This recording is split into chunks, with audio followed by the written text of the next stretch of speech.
Gusto mo bang makita ang bagong gawang password ni Dua sa kanyang Facebook?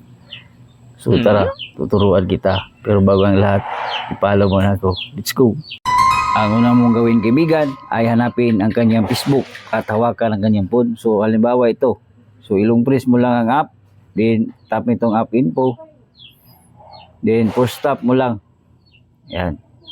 So sa ganyang paraan kaibigan, lalabas ang bagong password. So puntahan natin ang kanyang password. So hanapin mo lang ang kanyang Chrome browser. Tap mo ng itong Gmail. Tap mo itong Gmail profile pic sa ibabaw. Yan. Tap itong Google Password Manager. Tap mo itong Facebook. So dito na ang password. So pag tinatap natin yung sign na mata, makikita natin ang bagong password ng Facebook ni Dua. Huwag kalimutan i-share. Salamat!